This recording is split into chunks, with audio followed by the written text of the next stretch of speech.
What is going on, everyone? Sxvii here, and we are here with week 1 of Draft Classic Season 17.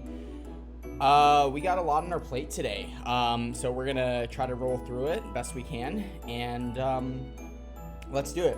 So we're going to be going over all the matches. Just got some pizza. We're chilling. It's a Friday night. Let's do it. Okay, so starting off, we have the Undead Legion, coached by Ionite, with TLC, coached by Sxvii.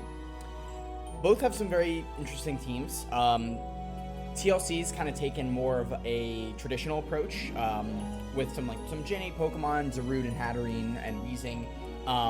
Not a ton of new gen Pokemon other than Iron Treads, but the tried and true Torrentee, Keldeo, kind of lacking a super great top end speed tier, compared to Ionite's Spectrier, which is 130.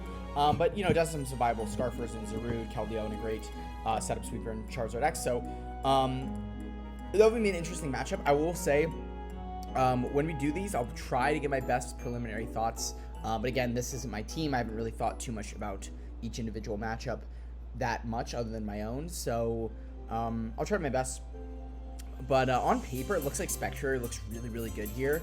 TLC really doesn't have a great answer for it other than, I guess Weezing Galar is okay. Registeel can sponge some hits, but Hatterene obviously is not appreciating. Zarude probably doesn't love taking multiple hits. It can maybe be a defensive jungle healing set, so it can shrug off Willows. But I could see maybe just Spectrier just kind of forcing a lot of pressure here. Even a boot set to kind of avoid any hazards that are stacked by Iron Treads. Ninetales also looks really good with a freeze dry set. Obviously Iron Treads is there, but you can get a Aurora Veil up versus Torrentee. Does decent damage and everything. Does kind of lose to Registeel, but with Veil looks good. Torrentee also looks good into Iron Knight's team. So we'll see what these two bring. Charizard X looks solid. Urshifu's kind of an okay check, but I think if Alola can get chipped, it can definitely put in some work. But I would say it's a relatively easy matchup here. Not really seeing any glaring holes in each side. I think it's TLC can exploit some of Ionite's more passive Pokemon, like Ninetales and Alola. This is going to be a tough match for Ionite to win. So let's go with the actual match. So look at matchup. Basically both teams bring in pretty close to what should be brought. Really no complaints there. Obviously Spectrier, biggest threat on Ionite's side, and then probably the Zard X on Camille's side. Everything else is more of pivot, maybe an interesting Keldeo set can put to work, but as long as Alola is kept healthy and pivoting around, it should be good. I would say probably for Ionite, probably leading something there really isn't a great lead on Ionite's part. I guess just leading maybe I want to say Drapion, but Iron Treads feels really good here and can kind of just get up rocks. So I would probably maybe even lead an Aloe, and if you lead something like Zarude, but Zarude would put you in a tough spot. I don't know. There really isn't a great lead from Ionite here. So let's see, maybe he just leads Ninetales Alola here, because it does outspeed the Zarude. He does lead Drapion. I thought Drapion also might be a good lead. But now he kind of has to pivot into the Alola. Iron Treads, free rocks. Yep, just exactly what we said. Ionite should go for Flip Turn here because, in my opinion, unless you're trying to beat a Pokemon 1v1 that's setting up, you should never be clicking something like Skull. Flip Turn gives you momentum. If they go for Volt Switch, you get the more momentum here. He doesn't have a Water Absorber. There's really no reason not to click Flip Turn here, in my opinion. Iron Treads is obviously weak to water, so if he stays in, great, you're getting some good chip damage. If not, you can pivot out into something like your Donphan. If he just stays in, that's great. But he doesn't end up going to go for Scald here, which is fine, I guess, but I would have Flip Turn, would have kept the momentum, because now you could have flipped into the Ninetales, which I don't love, because the rock situation put you in a tough spot. I actually think Donphan would have been a solid lead, but I think Zarude was decent enough of a lead where he kind of deters that. But I think Alola probably would have been the best thing, because at the very least, if you're going to get up rocks, you're going to take some chip with it. So And then at that point, you can kind of go into something like Rapid Strike and start clicking some buttons depending on your set. Or even Boot Spectre or something. I don't know. But yeah, now you're taking Rock Chip on Ninetales. Probably Light Clay. That's going to knock off the Light Clay. So Torn's going to U-turn. Solid play there. Going to Aurora Veil. Honestly, Blizzard was pretty free. Like this team switching to Ninetales is pretty bad. I would have loved to see something like a spec set. Because if your steel type is Iron Treads, obviously that's not great. And even something like Keldeo isn't like a great switch because you obviously risk the freeze dry there. So I think, yeah, Specs Ninetales would have really gone crazy here. Weather Ball is going to do a solid 33. I don't love Weather Ball, obviously, because you literally can run Blizzard. Yeah, no, Blizzard should have 100% been run here. Freeze chance as well. Do live the Iron Head. I think Blizzard actually might have been a little, it wouldn't have been that close to 2K-ing. But this thing seems like it's got some investment there, but obviously Ninetales is super powerful. So yeah, I think Spexat would have perhaps 2K'd there.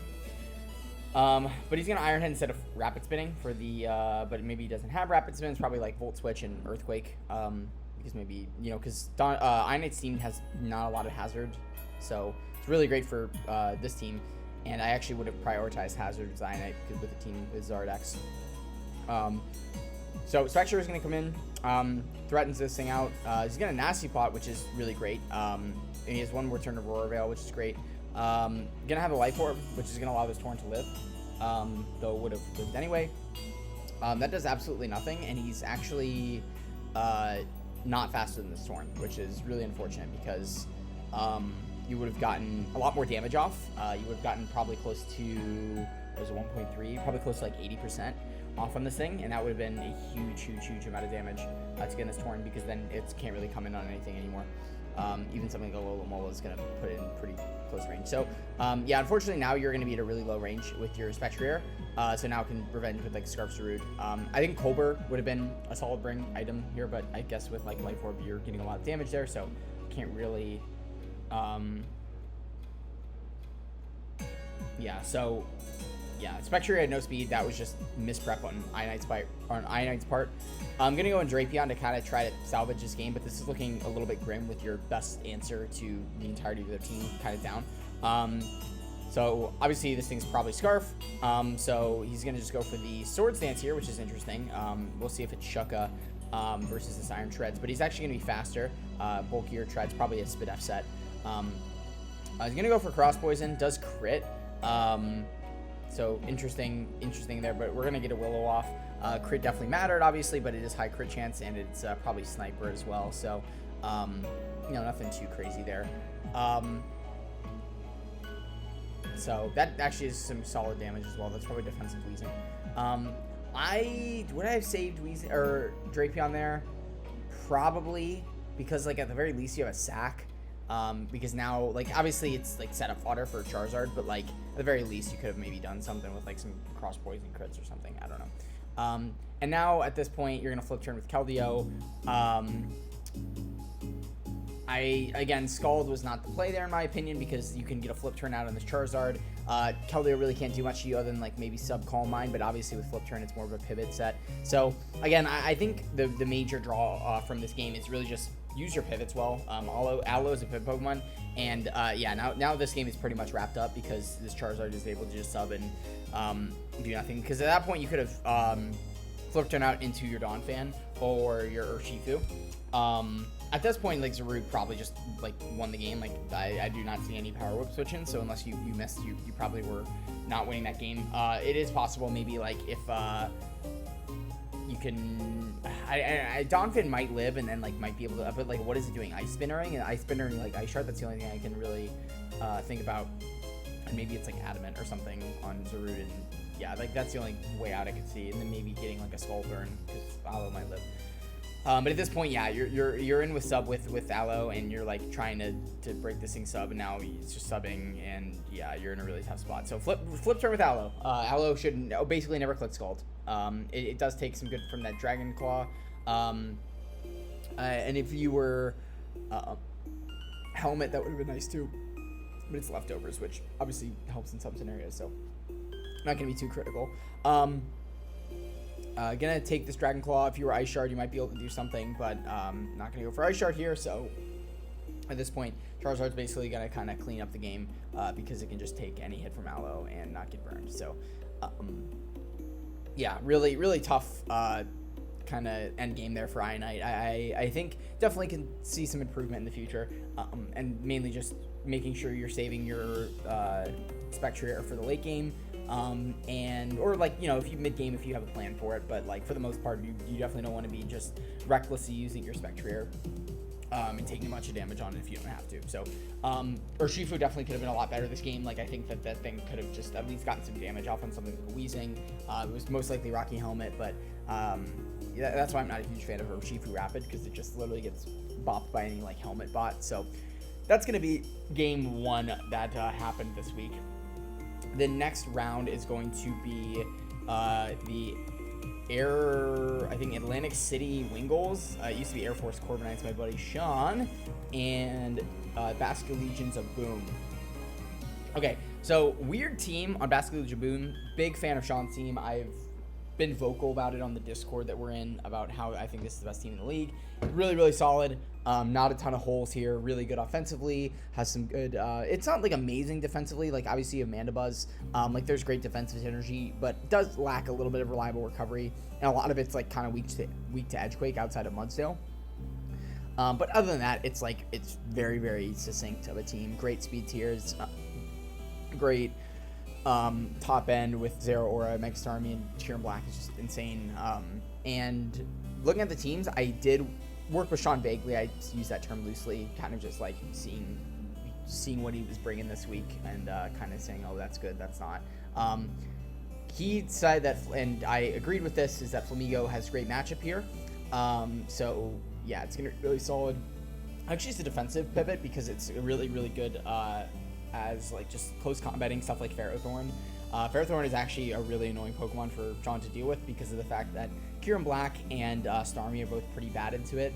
Obviously, Blaze is a fun Pokemon into this team, and really just punches some holes. It's almost faster than everything. Zoroark and Latios being your top end speed is really tough for BLB, and doesn't really have a great Scarfer out of like Indeedee. Obviously, you have good like priority with low kicks, but you kind of have like some negative synergy where like Indeedee's psychic terrain is not going to be really conducive to low kicks, and Indeedee is kind of bad here anyway. Like, it has some good, like psychic is decent into Sean's team, but like, you know, Mandibuzz kind of just eats that thing for breakfast, and like it can really only like Hyper Voice or something, so not a great set there. Blaziken is really the main way of breaking with this team. I believe at +1 it does outspeed Zero Aura, so you can maybe get up an SD on like a switch and then like maybe break some holes, but Sean is rocking the Aqua Jet on the Starmie to make sure that never gets out of hand. So I think with like BLB has got to overcome a really tough matchup here. Gliscor feels okay, like if you can really kind of pivot around with like Zero Aura into Gliscor and get some good Earthquakes off to damage it, but like Kyurem Black is there too, so you got to be like, I think you basically, like, Avalok's a great Kyurem Black check now because of the fact that it like it mainly runs physical, so like it basically forces Sean to run like another move. I think he was running Focus Blast on it, so I don't remember what else Sean brings, but I know he brings Blacephalon. I don't think he brings Zero Aura, Mega Starmie. He brings Kyurem Black. I think he brings Tinkaton as well, which has a pretty solid matchup and stuff like Latios as well. So really tough for what's his name, Owen to overcome. Okay, so game number 2 of the week. So I would say that Owen brought a really solid team here. I think Zoroark Hisui can do some stuff if you can play around it well. But into the bulk, it's going to be really tough. You have Flamethrower, though, for Tinkaton, and like Stab Hyper Voice will do something to Mandibuzz, especially if you're like a random Nasty Plot set. But like, unless it's like Colbur, which I could see because like Colbur is going to be nice for stuff like knocking Mandibuzz, knock Tinkaton. So overall, it's going to be nice. So I will say, though, that Scrappy Flamigo is just kind of annoying here because you can just close combat for basically free and not even have to worry about Zoroark Hisui being like disguised as Ferrothorn or something.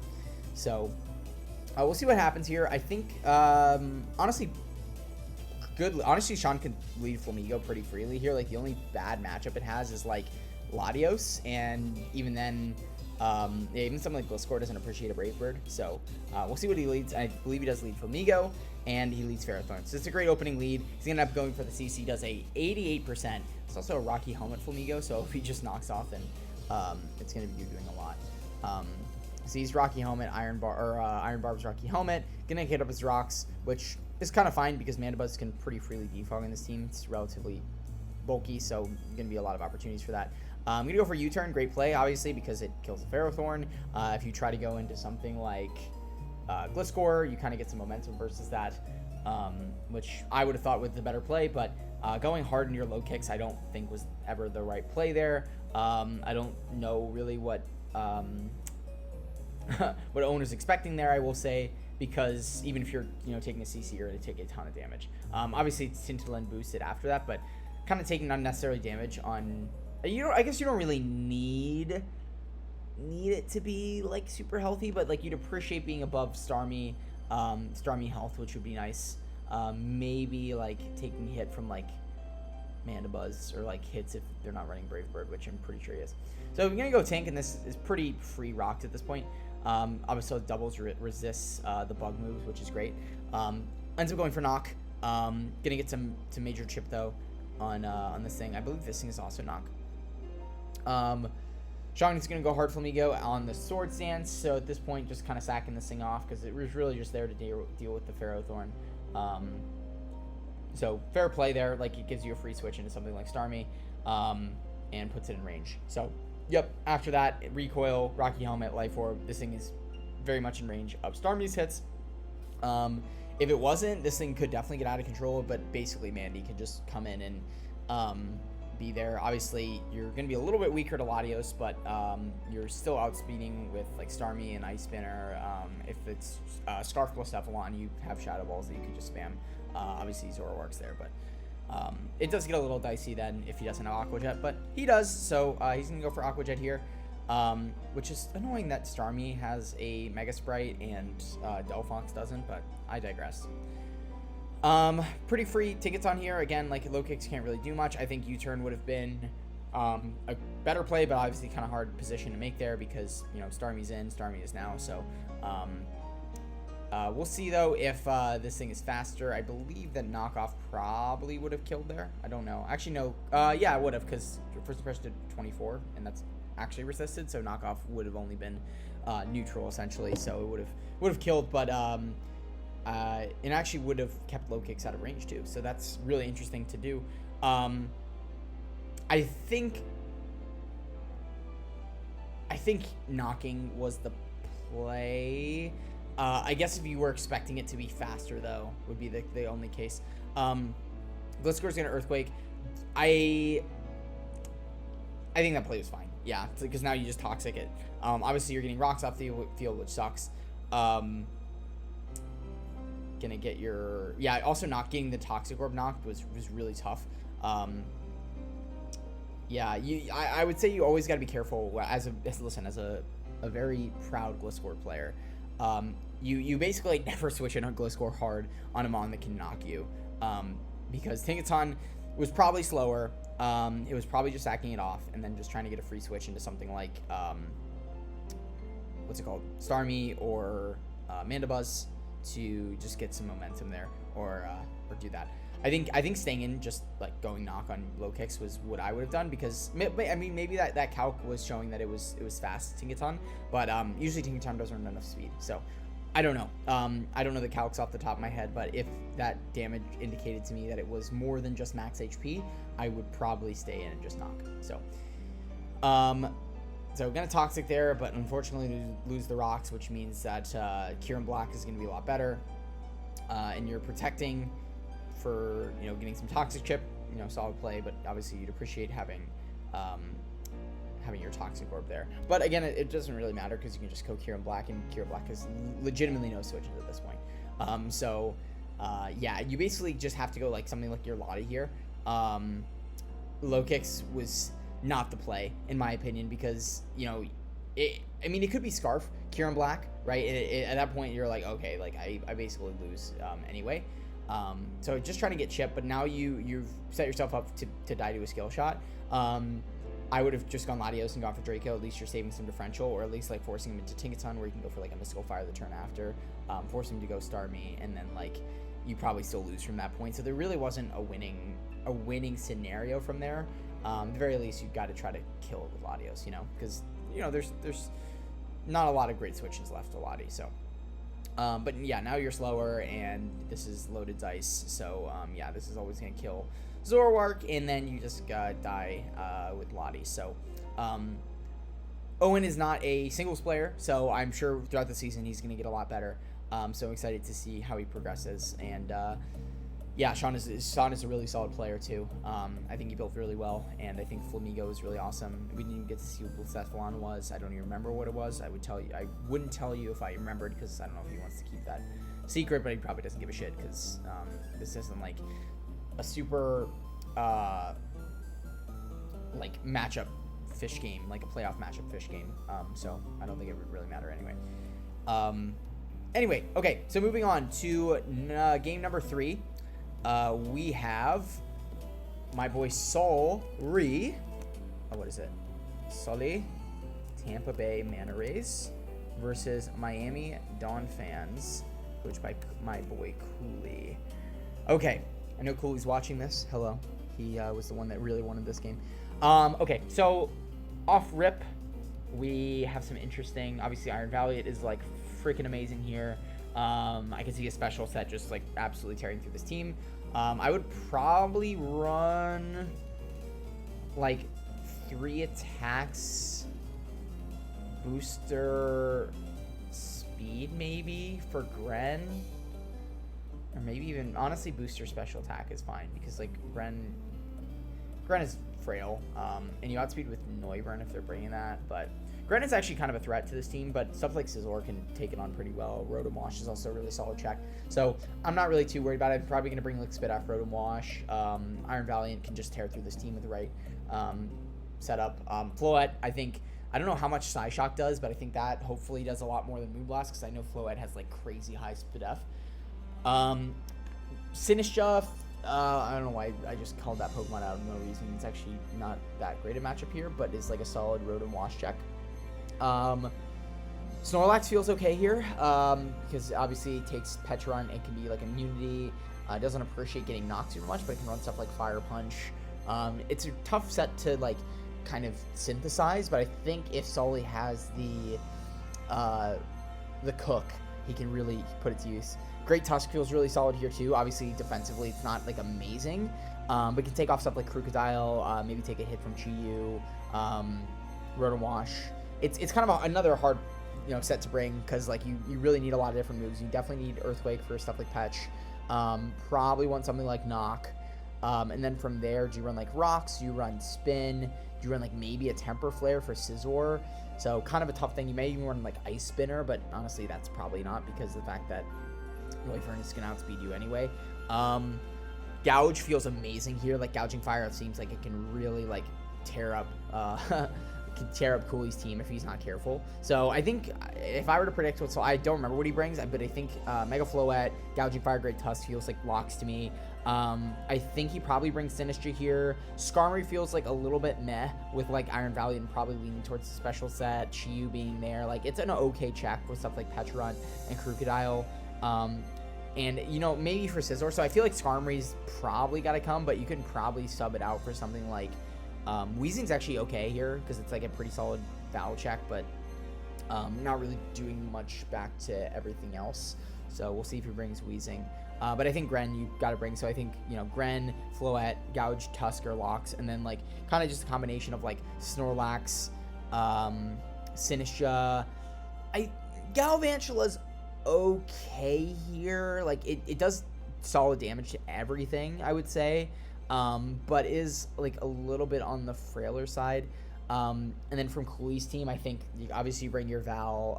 Chi-Yu feels like it's kind of an amazing breaker here, but does have to be a little bit careful of like being in Gouging Fire territory. Not a great Gouge check here, because like obviously you can't burn it, so like you gotta be really, maybe like Meowstic could come to kind of like encore. I don't know if it gets encore. I don't think it does. Maybe like Yawn or something. I don't really know. Yeah, we'll see what, I guess Petron's what am I talking about? Petron's a solid, gouge check. So I think Petron has to be brought. Scizor, obviously. Val can put in some work, and then Chi-Yu, and then maybe like, so what did I say? Mega Scizor, Petch, Iron Val. Probably just these 4 plus Chi-Yu, Iron Val is probably my guess. Maybe like a is my guess. Yeah, so basically exactly what they brought. I honestly didn't remember. Skarmory ends up coming, makes sense for stuff like Crocodile, Petron as well. Pretty solid hazard setter here, and considering that Cooley's team doesn't have a great removal here, it's like Defog, Rotom Wash, and obviously Defog Scizor, but like that's not great. So I will say Solari's team may have some struggles here into Iron Bell, but that's basically every team. So again, we'll see what it ends up bringing. Great leads here. I feel like Petron feels okay here. I feel like Petron kind of matches up decent into everything. Even if you lead Skarm, you can basically just parting shot. Maybe even like something like a clear Amulet Skarmory could be really cool because it kind of prevents middle grounds from that. But I feel like I would also be worried about like Nasty Plot, Shadow Ball. So could burn a turn. Great Tusk feels like a solid lead here. So I feel like Great Tusk is Solari's best lead and Petron's Cooley's. They both actually end up leading different things. Rotom also is a solid lead. It actually is really great matchup and everything as well. Obviously, you can Volt out on Sinistcha, so good lead on Cooley's part. And then Skarmory also has a very reasonable option to be a lead because it matches up in everything relatively well other than this and Chi-Yu, which I don't think you'd ever necessarily lead. I could see you leading Chi-Yu actually because Chi-Yu like can just click buttons. Probably a boot set is what I would run, because you obviously don't want to be choiced into a gouging fire team. So obviously Solari's going to switch. Cooley's going to go for Hydro. I think it was a fine play, obviously, because you can just Volt the next turn into Sinistcha, so it's like not too big a deal. And also he's going to Hard Swap, which I think was a smart play, because obviously if you're slower on Rotom and you know you can't outspeed that for sure, you know, you definitely want to be careful. And maybe based on that damage, this Sinistcha was like a little bit less HP invested, so maybe he's like, oh, maybe I don't want to risk this thing being like fast. So anyway, Scizor going to come in, take no damage from that, go for the U-turn. Great positioning by Cooley, and now we're back into Rotom Wash. So I think he's probably just going to go back, back into Sinistcha. I'm not going to miss the pump. It's probably fine. Would have liked to hit that, obviously. Shadow Ball is here. You know, great play on Cooley's part, knowing that, you know, Energy Ball was very obvious. So, but also I'd be a little bit worried about Kyogre here. So I might honestly make the double. Obviously Sinistcha dies. So, I mean, maybe like you're expecting Scarf on Sinistcha, which like Scarf Sinistcha is actually not even bad here because of the fact that like it outspeeds Val if he's not booster speed. Obviously outspeeds Rotom. Get the jump on like Rotom and non-Scarf Crocodile. So gonna get the knockoff, I think. Lose leftovers, yeah, that's gonna kind of suck long term, but like you don't really have a great switch. I think maybe going Skarm there would have been good because it preserves the leftovers on Tusk, because I feel like that's a little bit better. And Skarm actually pressures hazards a little bit better. So, yeah, so now you're in a position where you're going back into Sinistcha.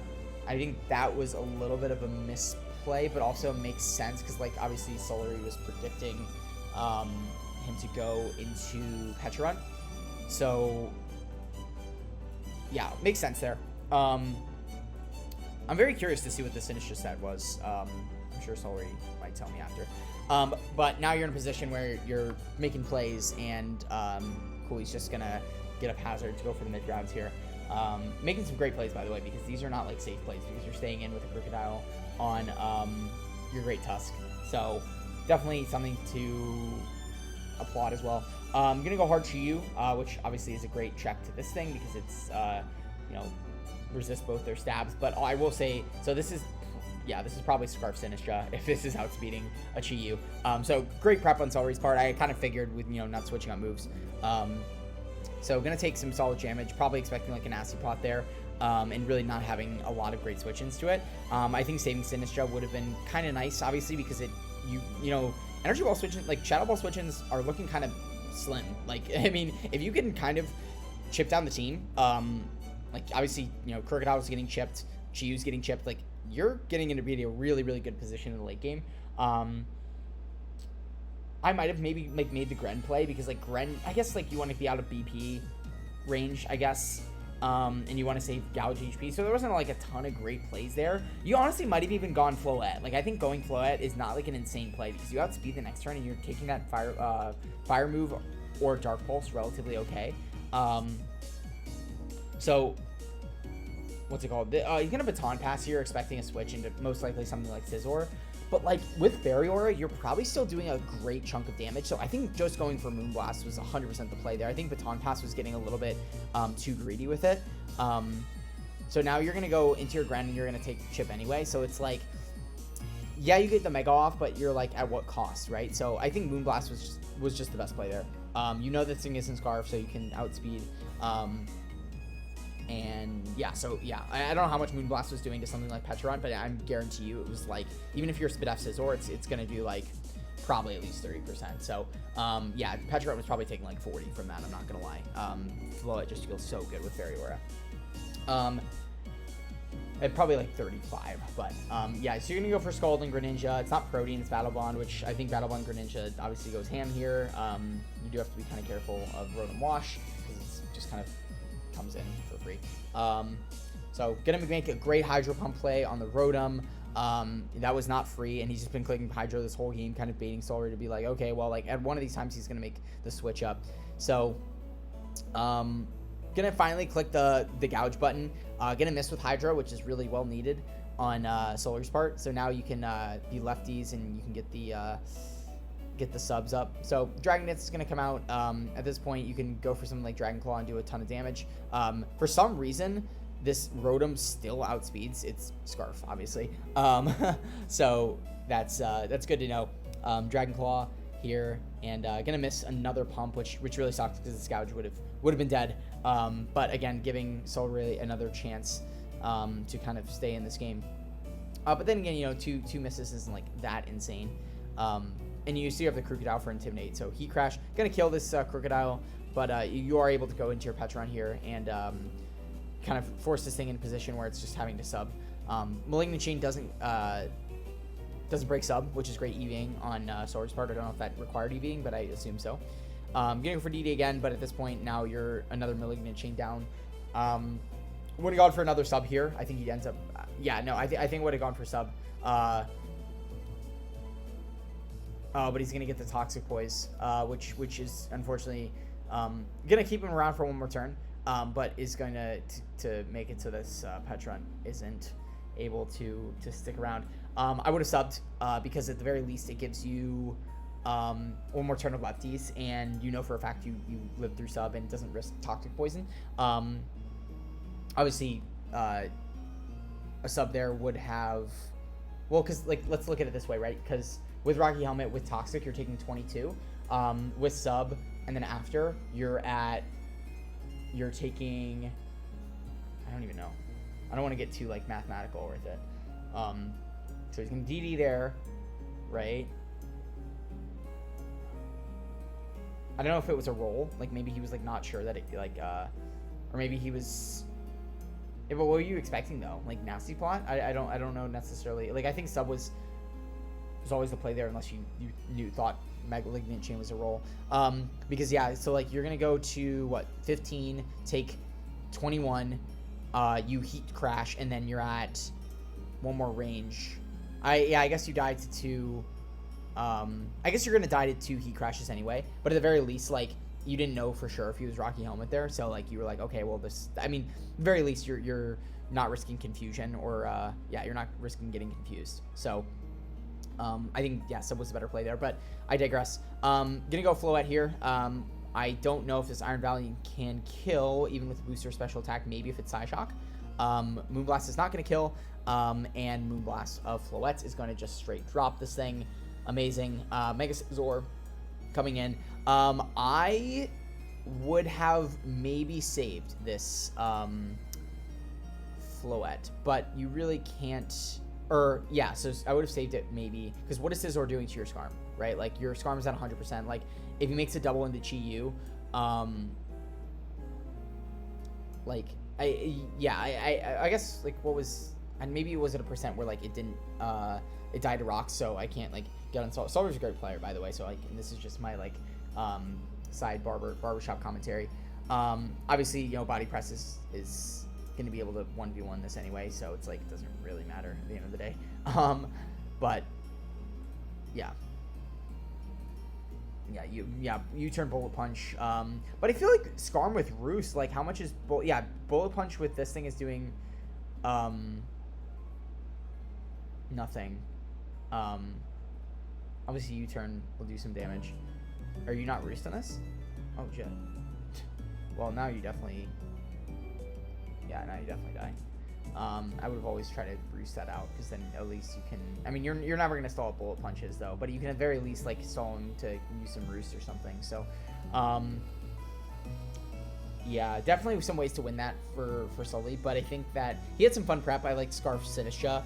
I just think that this was a tough situation to be in, like, with no Chi-Yu, real Chi-Yu switch-ins, and obviously there was, like, a few plays I would have done differently. I think he was just trying to be too aggressive on, like, the schmixing. So I think just, like, sometimes just clicking the right attack and, like, just going for Moonblast on that. Like, I think pressuring with Floette would have just been so much better. Like, even if this Scizor was Spidef, like, because then you still had a full with Gouge. I think, honestly, the biggest thing was, like, just not having, like, a better answer to, like, SD Mega Scizor. Like, what is your answer to that? Like, Gouging Fire? Like, Gouging Fire, I guess, just hinged on the fact that it was, like, gonna set up and win.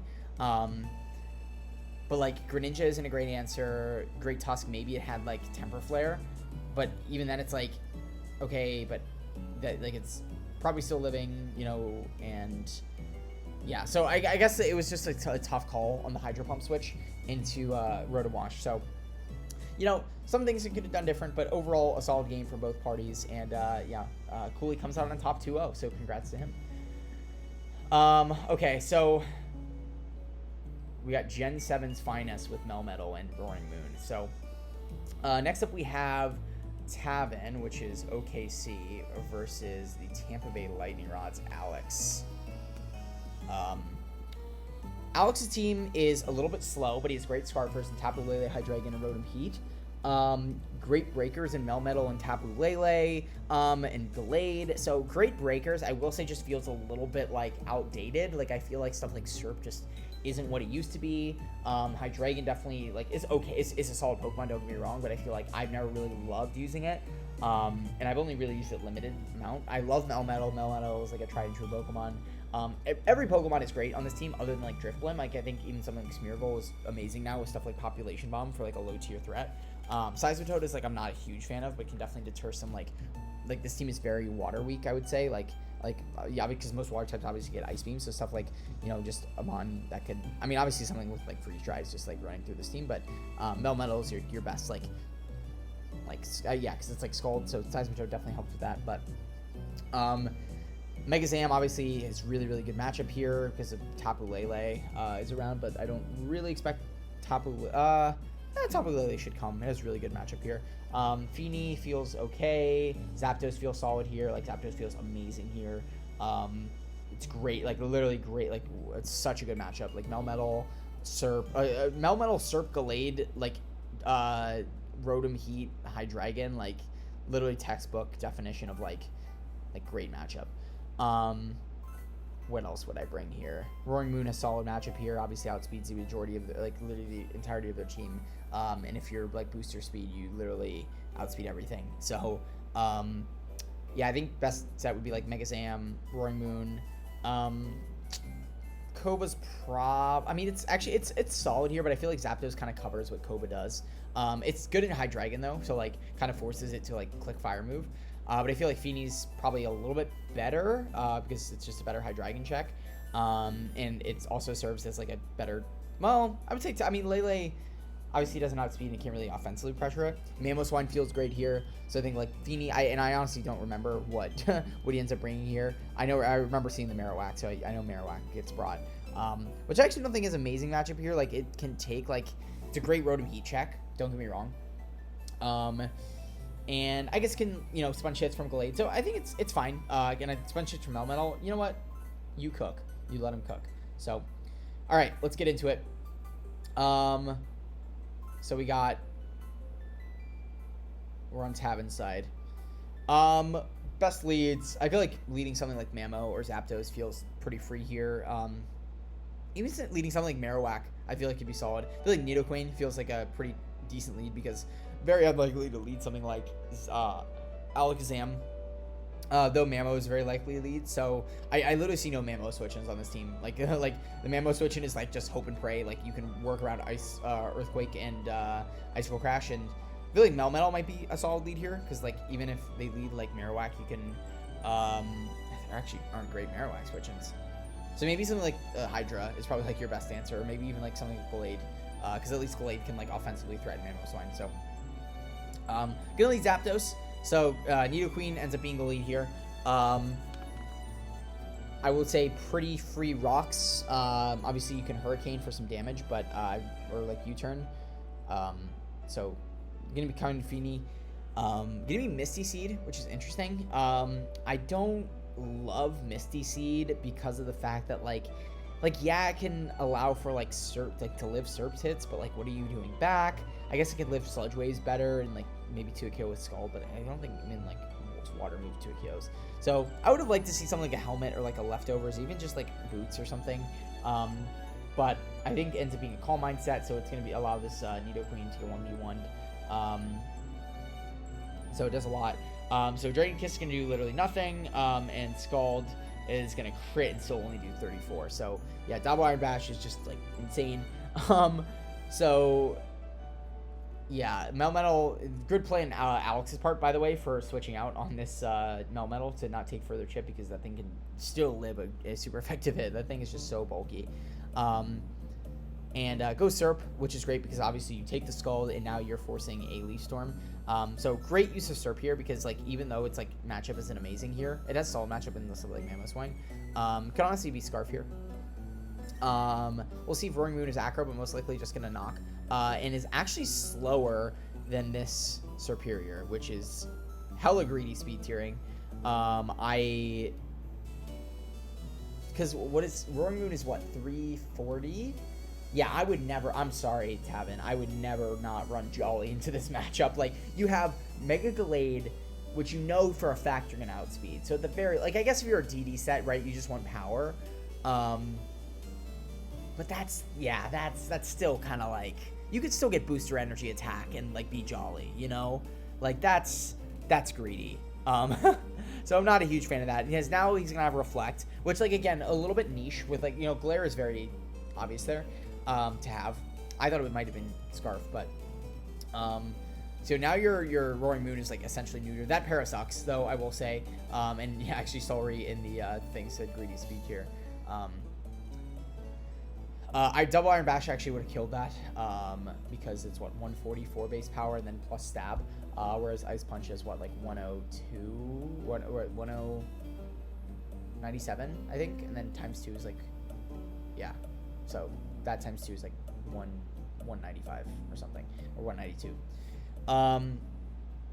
So gonna go Serp here, gonna get paralyzed again, which again really sucks, because now you're in a position where you weren't even getting damage on the Serp. So now, and also not Boot Zapdos, again, very much a choice. I'm not really a huge fan of that either, because not great rockers on the opponent's side, so maybe it was just kind of like a hinged bet. But I would have liked to see something else. I don't know what Zapdos, maybe it was like Helmet, Helmet. It was probably Helmet Zapdos. So, you know, can't flack him too much, but, you know, at least I feel like have better hazard remover with Feeny. So, get a double Dark Pulse. That looked like Specs. Like, that did so much damage. So now you can go Zam and just go for Gleam. And now you have Levitate too. But he's actually not Specs. He's just probably just Modest Salic. That did so much damage to the Mamoswine. Holy shit. So, yeah, at this point, Hydreigon would have just 6-0'd if that Draco hit, but that's okay. So Discharge there, going to take him out, and at this point, it's looking pretty grim for our boy Tavin. Zapdos can kind of just sit there. But at the end of the day, it's going to be kind of... I think Sludge Wave is the better play because, you know, even if Roost is going on. Hurricane is there. Boom, bada bing. Plus 44. Surf comes in. It's kind of just like waiting for Tavin to throw in the towel because it just was too much. I think he just got overwhelmed. Great plays on out. Like I'm very big fan of dual screen Serp with Glare. You really don't need anything else. Like that's the best way to use Serp in this gen is just like support and then like Leaf Storm for like just like at least to force your opponent to kind of make a move, right? Because it's like if you can just like light secure and deflect, okay, well I'm just gonna like set up. Where it's like, okay, well I'm stall breaking you because I'm like Leaf Storming. I probably would have liked. Zapdos is actually an incredible Serp check in this game, especially because of pressure. So as much as I like static, like it doesn't feel like amazing here because you're already kind of like walling Gallade, and you know your Melmetal is there. Like it's, I guess Ice Punch is doing a lot, but like I don't know. I feel like when you have something like a Marowak as well, like you're in a position where you can kind of like be okay with running just like Boot Zapdos. And again, with pressure, that's like amazing because you're just stalling out. Leaf Storms obviously can't be glared. So I think Tapu Lele is just going to end up cleaning this game with Calm Mind. And then it has Iron Defense too, which is so funny. Paralyze would have at least slowed this game down a little bit. Potentially won it. But like Draining Kiss, Stored Power, Calm Mind is just going to, clean this game up. So great prep. I think Tavin didn't play like horribly, but I think the prep definitely needed work because greedy Roaring Moon speeds here didn't end up really mattering, but like at the very least, Roaring Moon's a hard Pokemon to prep a hard Pokemon to prep with. I know for a fact because there's just so much nuance with it. With like booster, do I go booster speed? Do I go booster attack? Do I go DD? Do I like what do I run on it? Right. So it's definitely not the easiest Pokemon to use, but I will say going Jolly was 100% the play here because you going Adamant just basically for like obviously like you're still outspeeding Tapu Lele but like Serp and Gallade are just big enough threat, like especially Gallade. Like I would have run like Acro.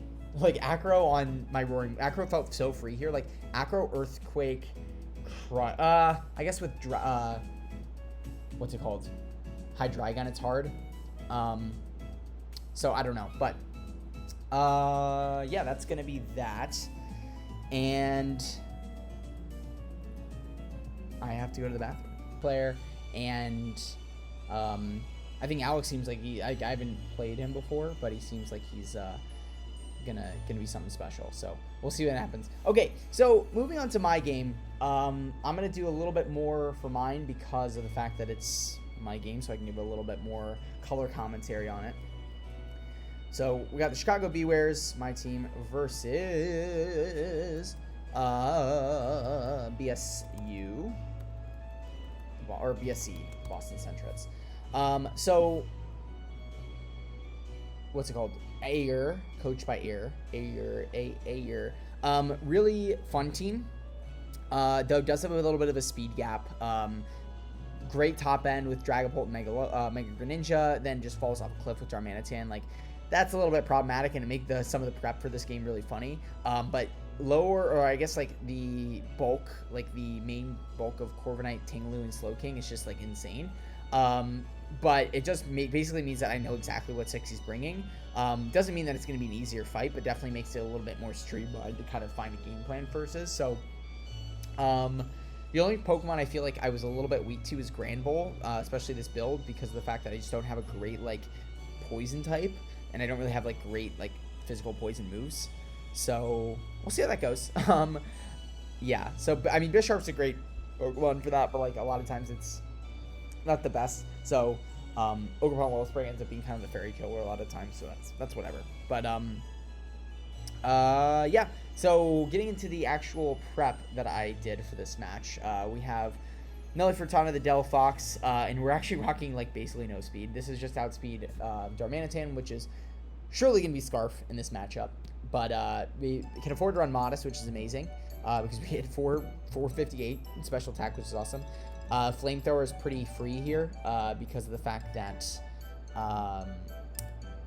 we can basically click it and not have to risk Fire Blast missing. The only thing we really need Flamethrower for are like his Corviknight and then like maybe Fizz Death, Slowking, depending on the set. But Psyshock just feels more consistent. Still kills Dragapult. Most variants of Slowking, it's going to do more than Psychic. So, and then Grass Knot is there for Ting-Lu. And the majority of that, even though with Ting-Lu and Slowking, like, which is pretty bad matchup, and then two Pokemon that outspeed it being Greninja and Dragapult, his two top ends, it still is a great matchup as a breaker here. So it actually is bulky enough with this, where we live basically every hit from Greninja without hazards in the field. Even something like Specs Dragapult doesn't kill us with Shadow Ball unless he's like modest, and even then it's still a roll. So that's pretty awesome. Garchomp is one of my favorite sets this week. We're running Tank Chomp with Swords Dance because we really don't need speed on this thing, and with Tank Chomp it allows me to 1v1 his defense and then also get up spikes. So we can 1v1 stuff like Ting-Lu with spikes and Swords Dance depending on his set. Obviously Whirlwind, he can run, he can spike stack himself, but we do have Terrapagos with Rapid Spin, and he has Ghost type as Dragapult, so he has to be really careful about using that to spin block. So he can definitely do it if he gets the plays right, but Leftovers is great for consistency, but this is mainly my Darm check.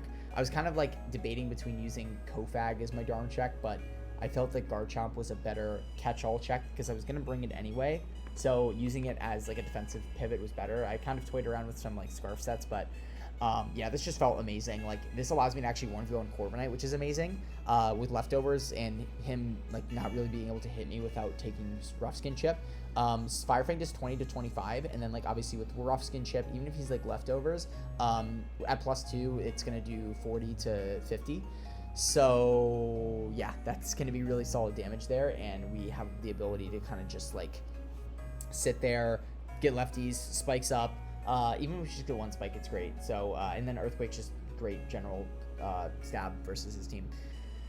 Terrapagos is also kind of a weird one because of the fact that we're running Bolt Beam. We're not even running Terra Starstorm here. And I think that's more of just the fact that we don't really need to. And it's really kind of like a wasted move slot in my opinion. Like, the only thing it really does is hit like Darm harder, which we have a great answer to kind of chip down Darm with what's it called? Garchomp. Actually, something like a Zen mode Darmanitan would be sick. Like, I think that'd be like, whoa, that's awesome. Like a Trick Room Zen mode Darmanitan. Because like I don't really have great. I guess I have like Sucker Punch on Grimmsnarl, so like that's not like the best set in the world. But basically, the set is basically forced to one of you on the Corviknight, because Corviknight's like not that crazy, but it just prevents something like Ogerpon from winning the game. So we can really be in a good situation if we can chip down, and I just don't want to be in a position where he can just like get back to full and then like switch into something and then like, or like U-turn out on us. So like I didn't want to run like Terra Starstorm, Ice Beam. Like Thunderbolt just felt like fine here, and it also is great damage into stuff like Greninja, and like depending on what he Proteans into, we can potentially kill him with Thunderbolt. So but it's still going to do solid like 60% or like 50 at the very least. So I don't know the calcs off the top of my head. Obviously, we want to run Spin versus the Ting-Lu team, and then Rocks is there for the almighty Slowking, because very, very easy switch in here, so we have to basically cover for that and have a good mid-ground, and Stealth Rocks is there, and it kind of frees up a slot in Garchomp. So yeah, it's a great great last addition there. Could I have run something like because I'm never beating Slowking 1v1, so I'm like, yeah, I could run Roar to kind of like get, if you know he can't really get away hazards, we can just roar him around, which could be interesting, but I think Stealth Rock's just better. Our win con this week is going to be Ivy Cudgel, Knockoff, Trailblaze, Adamant, Ogerpon with enough HP to live Brave Bird from most Corviknight variants, and yeah, we have enough speed to outspeed Darmanitan with a +1 Trailblaze. We will always outspeed everything except a like Scarf Dragapult, basically. We outspeed Scarf Darm. We have the ability to run Adamant, which is amazing, and with that being said, we can even run I feel like the last move, do I even need Swords Dance? I've kind of felt like U-turn was a little bit better here in hindsight, and I was kind of thinking that like before doing the match, but I was like, it's fine, whatever. Didn't end up really mattering either way, but something like U-turn felt a little bit more consistent, because Swords Dance, we really don't even need it. Like, Ivy Cudgel does 60 to 70 to Ting-Lu. If he's defensive, it still, I think, 2 KOs. Knockoff kills Dragapult. Trailblaze basically kills Greninja, and if we have any of hazards in the field, it kills. So Trailblaze is really, like, I didn't even need a move to, like, kill Greninja, because it's mostly going to kill us, because it's going to, like, Terra Poison, and, like, most of the time, he's going to be a Terra type that's not, Or, sorry, I keep saying Terra. Where did it slip?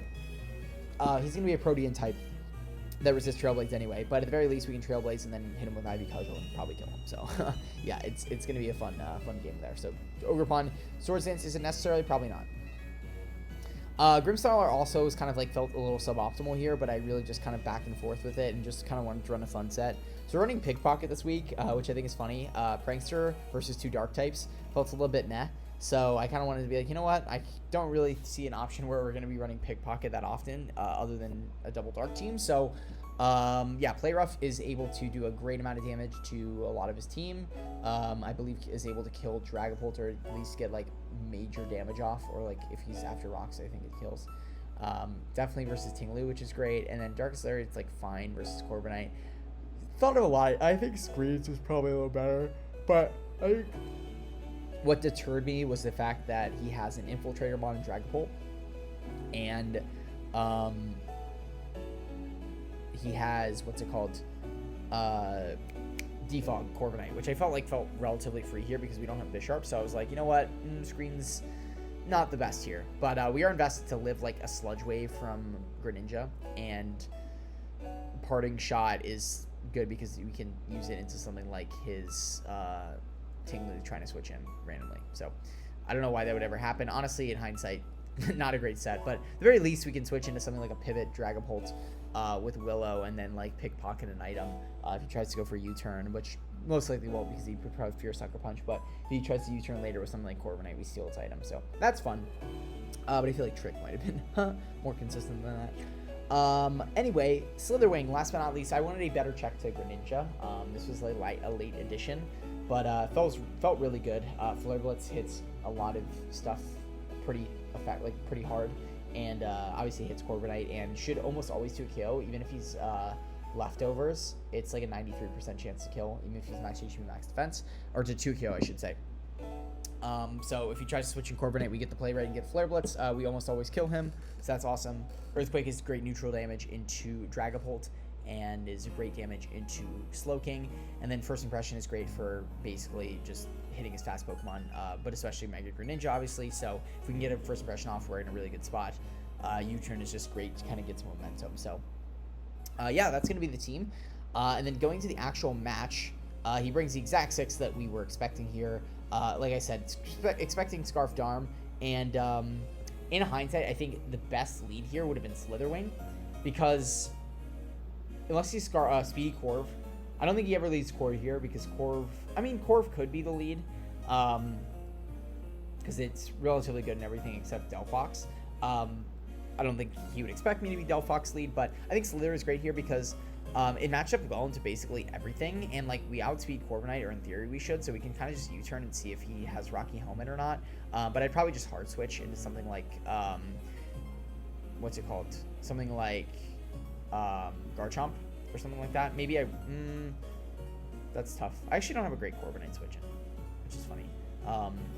But that's kind of expected because we don't have great like flying resist. So something like Grimmsnarl would have been a solid check to that. But I also didn't have a great Dragapult switch in, so I felt like it's enough. Grimmsnarl felt good for that. So I felt if he leads, my thought process was I thought he would lead something like I don't know, like Dragapult or something. And Dragapult felt a little bit shady to me, so I kind of wanted to get the jump on any like shenanigans that Dragapult tried to pull and just lead Grimmsnarl off rip. So yeah, that was kind of my thought process. He's gonna end up leading Gren, which is fine for me in theory if he is running Sludge Wave, but if he's running Gunk Shot and just turn 1 kills you, that kind of sucks. So could I have suckered there to at least get some damage off? Maybe. Because at the very, I think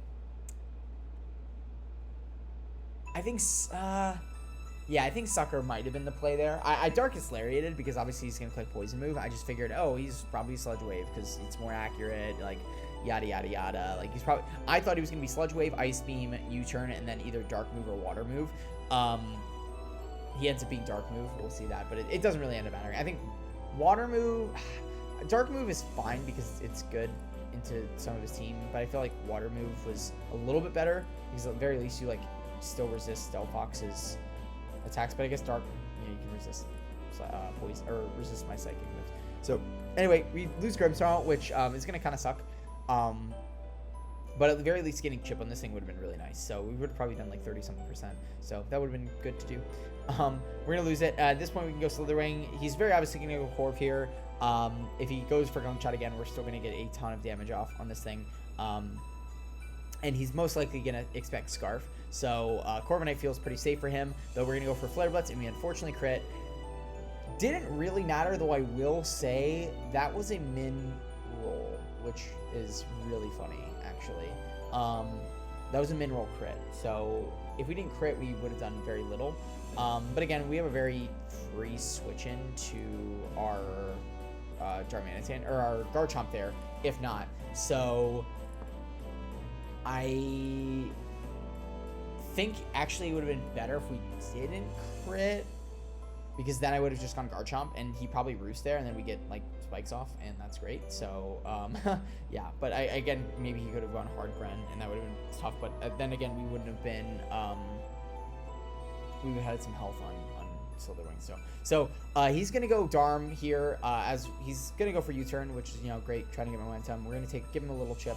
He knows we're not Rocky Helmet, which very spicy to go Gren, but I also would have he probably would have tried to go something like Ting Lu if he didn't see leftovers, but now he knows we are not gonna be Scarf. So he actually doesn't know for Scarf Slithering yet, so but he's gonna know now because he's gonna go for Ice Beam, and it's going to do 30%, and he's actually gonna get First Impression. So get First Impression, dude. Felt like it was like a play that I wanted to, like, obviously, like, it's great because Greninja's now in range of like rocks, or rocks plus spikes, or like 2 rounds of spikes or rocks. So that's amazing. And at this point, I feel like I'm like, okay, like this is like, now that this is low, like it's basically neutralized because now it's like it's on a timer. So yeah, it's great that we lived that, didn't get frozen, which is great. And he's gonna go for U-turn. He said he saw like AV, and he was just like expecting, he's like, oh, that's AV, so it's basically a free U-turn, which I don't necessarily, obviously I don't agree with that, because like he was like, oh, it's AV, it's fine. He obviously knew about First Impression beforehand. So we're gonna go hard Garchomp again. He's gonna go for Flare Blitz. That's gonna do 45, which is crazy because this should only take 23 to 28. So that is actually an Adamant Scarf max roll crit, which is insane because it does 30 max, so it's 45 with a crit. We still live another one even if he crits. So yeah, and also he dies. So at this point, I'm just gonna get up a spike to limit Greninja switch-ins. Should I have just gone for? Basically, I knew he would roost here because he obviously doesn't want to just like straight up die to something like a Fire Fang or Fire Blast. So I figured, oh, he's probably gonna roost here if he can live. So I wanted to at least pressure him with Sword Stance to be like, okay, you can defog, but you're gonna take a lot of damage here, and you're gonna be put in a position where you're gonna have to kind of deal with this Garchomp, and we're just getting lefties recovery the whole time, and we can at least get a spike at some point. So he's gonna go Darm to sack it off. As you go for Fire Fang again. He's not going to go Gren because obviously he does not want to lose health on it, because if he goes Gren and then we can, you know, force it out with Slithering, he's basically dead if we can keep Corviknight low. Maybe rely on that not being the case. But he's going to go Ting Lu, which is great because this means I can spike again. Honestly, getting a second, I think it's like the BKC logic of like, if you can't get 3 layers of spikes, don't even bother. And I think honestly getting damage on this Ting Lu was way better because it meant that it's basically in guaranteed range of Delphox, even without what's it called, nasty plotting, which is amazing. So I don't have to like rely on rolls and such. But I also was like, if he doesn't whirlwind me out here, I can get 3 layers. So my thought process was, if he tries to spike stack himself, awesome. Now you're basically gonna be put in a position to die. We get a great roll here into Ogerpon, which is amazing. Anything else would, like, I basically just would have been hard back in Garchomp. It's basically useless to me now because I can just sit on something like Ting Lu and he can try to spike stack, but now we're gonna just get up full layers, and then like he can try to go Corviknight, but then we can just like spike again or go Terapagos and like just kind of like force him in a position where like he's, yeah. So we're also getting lefties scrubbing Garchomp. So we get a great thing here, and this would have been great to go for U-turn here, but I'm going to make the play into hard Delphox. So Didn't have to make that hard double if I just ran U-turn over Sword Stance. But that's fine. So at this point, I know he's going to switch into Ting-Lu, which is going to be right in range of our +2 Grass Knot. It was a 75% chance to kill. If I had gone for Earthquake earlier, it would have been guaranteed, but that is neither here nor there. And also, maybe we put him in range of stuff like, Slow King with Side Shock if he's defensive. This tells me this Dragapult is most likely going to be something like Specs, if he's bringing this thing instead of Greninja. So, we do live a Specs Shadow Ball unless he's modest, and we get the 18.8% roll, or he gets the 18.8% roll. We're going to go for Side Shock here. Should always kill. We live the Shadow Ball, which is amazing. And we're going to go for Side Shock, which is awesome. So we're going to take that thing out. He's going to go Slow King Galar, which I think he did that because he didn't know he lived Spikes with Greninja, which kind of sucks because it meant that the game would have been a little bit closer. But that's okay. At this point, we can go into Terapagos. We basically have the game locked up because of the fact that he can't live a first impression. So yeah, we always have first impression in the back to take care of it, but we're going to try to save some differential here. A little bit scummy, but I was like, you know what, if we can, if not, if he flinches down, we have first impression in the back. So 4-0 guaranteed, 5-0 with a little bit of not being a little unlucky. So we're going to take that Dark Pulse relatively well, and yeah, we're going to go off and do Rapid Spin and win this game. So yeah, pretty solid win there. Again, it could have made a little bit of different prepping decisions with U-turn, and maybe going for Earthquake on the Ting. But I feel like overall, and like even like the opening Gunk Shot was like fine because it's like, okay, that's whatever. Again, would have nice to get like a Sucker off, but I think if he got Sucker off, I think he would have been a little bit scared, more scared about Greninja taking damage. So we probably would have gotten that first impression off. So a tough game to go up against, but I respect Air a lot. I'm excited to see where he goes with this team. Okay, saving the best for last, and genuinely is my favorite game of the week because I just watched this one. So we got Jotun, Vancouver Golducks versus the. It is Inker, who is what is Inker? God, I do not. Why do I not remember what his team name is? I think it's like TLC's C3. MVP, these are all people I know. Not Tambay Lightning Rods. Is it? I feel like if I see it, it's gonna trigger me. Is it BLB? No, that's Basket Legion Boom. I literally remembered these beforehand. I should have wrote this down just so to save like a few seconds. Sesuse, that. Maybe BBM? No. Oh my gosh. It's not Pep, it's not Ink, it's not this. Not this, not Boltons. TPA? No. Oh, yes. Yes. Okay, cool. Okay, so, looking off matchup.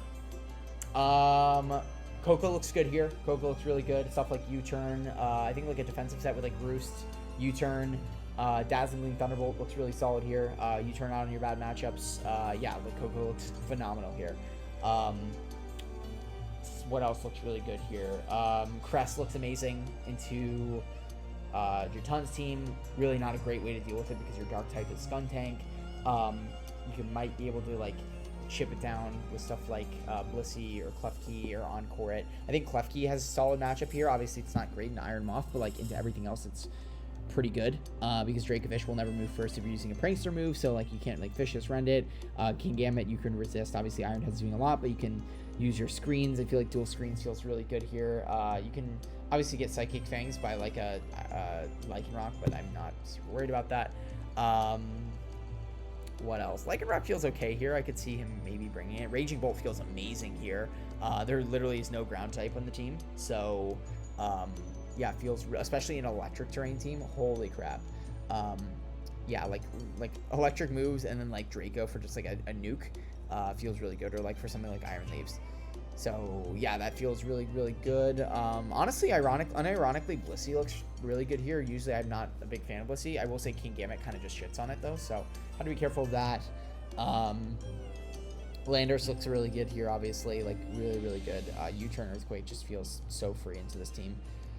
And then Mega Lopunny looks really solid here as well because Mega Manectric is kind of a like fake for top speed tier because it's kind of redundant with Coco. But if they want to bring it, that's great. And Mega Manectric looks okay here outside of Landorus, and I guess Raging Bolt. So you basically have to run like a toxic Volt Switch at because like Blissey's there. So yeah, Blissey basically said, yeah, Mega Manectric looks horrible here. What's it called? Starmie looks okay though. Starmie looks good. Iron Leaves looks good here too. See like a booster speed set kind of putting in work. The problem is Talonflame. So yeah, Talon looks solid here as well, but also like yeah, I could see him dropping it. So yeah, let's get to the actual match. He ends up bringing basically all the Pokemon that we expected. I will say, is there anything that was left off on Inker's team that I feel like should be brought? Maybe Iron Leaves or Iron Moth, sorry. Ditto, I think, would have been a better Pokemon here than like a Lycanroc. But Lycanroc feels okay here. It's great. Like rock coverage is just so good versus this team. The only thing that really is resistant to it is Klefki. Obviously, you have Lopunny, but like something like Psychic Fangs. I feel like Psychic Fangs is good neutral, just good coverage in general because of screens, and then obviously dealing super effective damage to Lopunny. Or you can restore like CC. That's fine. Leads, I will say probably. I feel like Klefki matched up well into everything. Like I feel like nothing really threatens Klefki super effectively. Yeah, like you basically just drill run on what's it called? But I will say Starmie also could be a good lead on Inker's part because if you lead Starmie, you can get the analytic boost. But I would just go for Light Screen. You're still probably doing like not that much. Celebi is there, gonna bring this thing down to Sash. Gonna get up rocks. So this thing is Scarf Celebi, which is pretty cool. Gonna go Coco, and we can kind of get to gauge some HP on this, and it looks like a little bit bulkier, but that is a -2 Coco, or -2 Celebi. So great song, by the way. And yeah, at this point, Coco's can pretty freely go for U-turn though. So is he gonna go? It's probably gonna go Landorus. Hopefully it's like leftovers. Ends up going Klefki on the U-turn. Great play as well. And now Starmie is in. So if you're screens, time to use it now. End up gonna go for Thunder Wave, which is gonna be really bad and analytic, but he's ended up going for Ice Beam. I think that's a fine play. Like I feel like Klefki never really should switch out though. I think you just kind of just go for damage. But Natural Cure, if you are it, is very likely because of the fact that Defog is also cool for terrain and stuff. But you kind of benefit from terrain with Raging Bolt, so maybe removing it isn't the best thing ever. Power Blade is good damage. Now you're doing a lot. That does not look like analytic damage, but maybe I could be wrong. Actually, that probably... Oh, no, it's Natural Cure. Okay, so it was just offensive. So it's going to go for Spike here. Great. I think you got to get up Spikes here because, like, Starmie feels super, super pressured by a lot of Pokemon here. So, like, Scarf Celebi makes that even harder to get off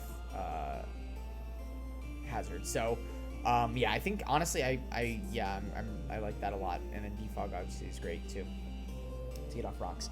Now you're basically, your Lycanroc is dead. So, going to go hard Lando there. Great play. Gonna U-turn, obviously, which I think is a little bit, I mean, like, yeah, it's probably not Scarf with Scarf Celebi, but, like, you gotta be a little careful, because Scarf Lando isn't, like, unrealistic here, because, like, Scarf Celebi is good, but, like, it's got some bad matchups. Obviously, Lando is probably gonna be more of a defensive anchor, so I think that was a little bit of a greedy play, but I guess if he does go for Earthquake, then he can go hard Celebi after. So, does he go for U-turn here? Does he go for U-turn?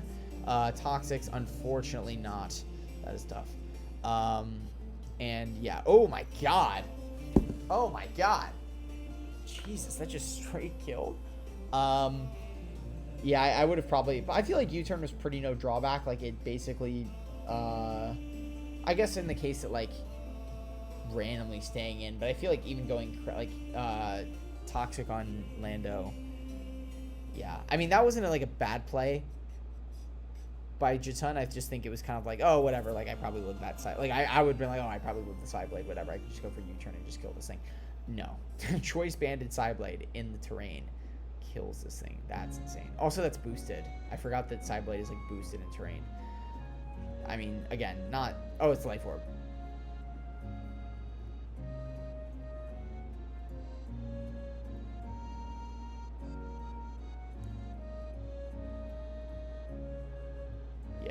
Damn, that's crazy.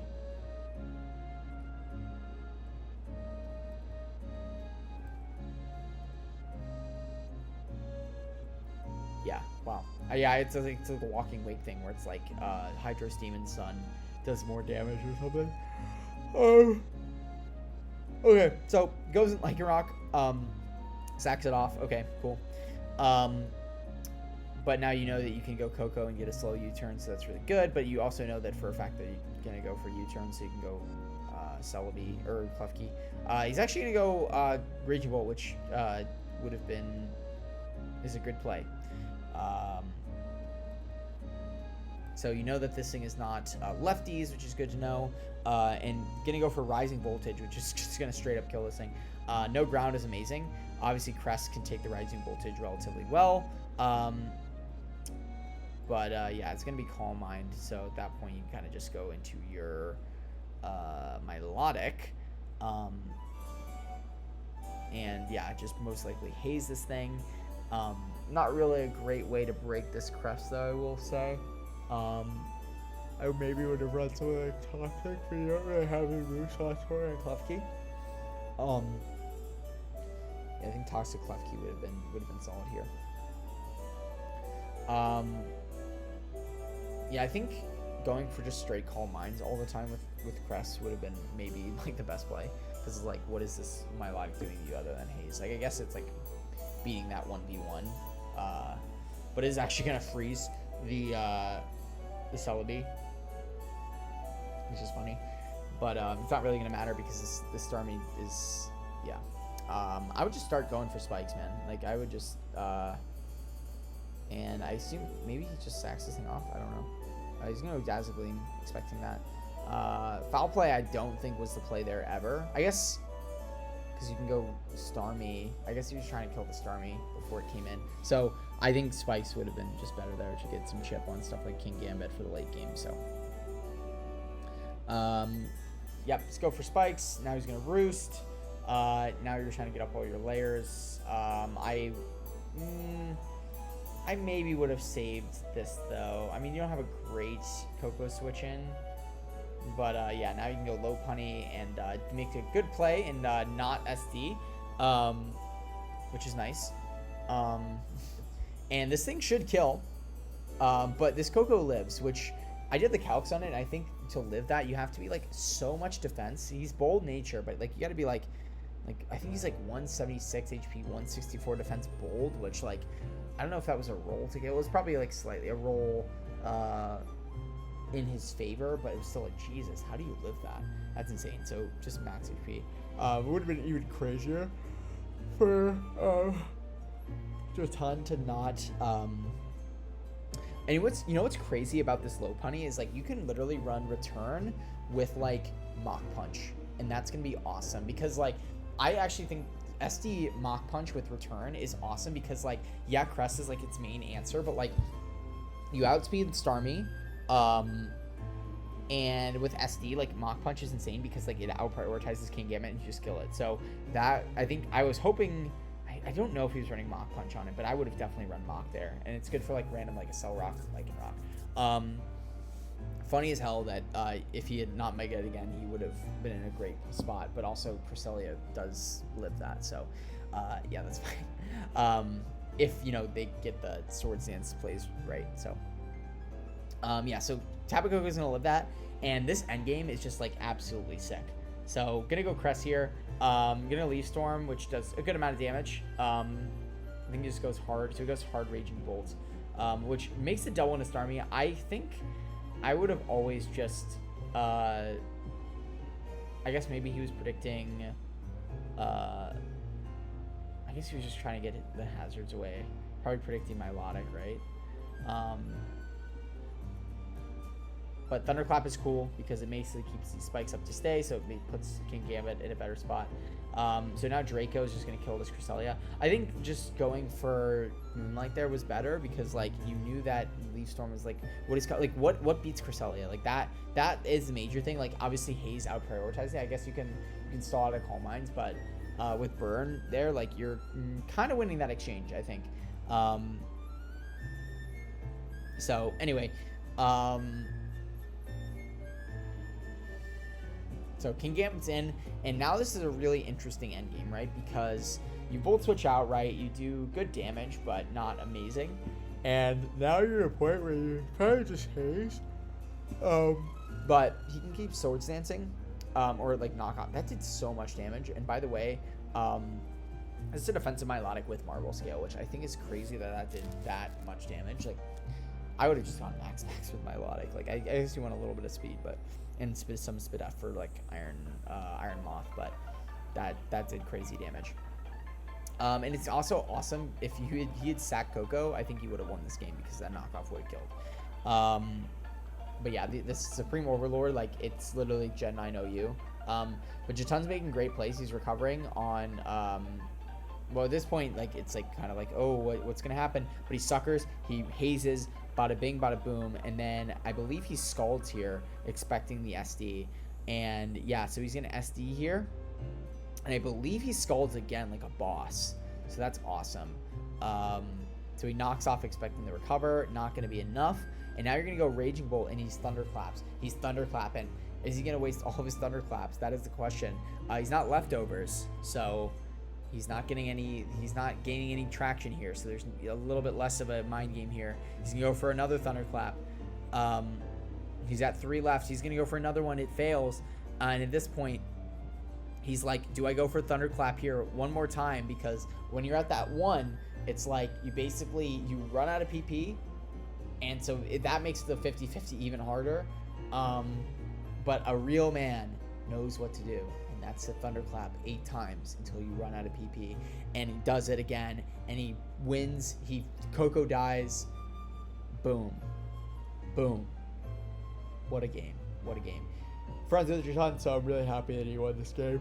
I do think there were like a few misplays. I think just not having a great what's it called, King Gambit answer was a little bit tough, but I love Scar Celebi.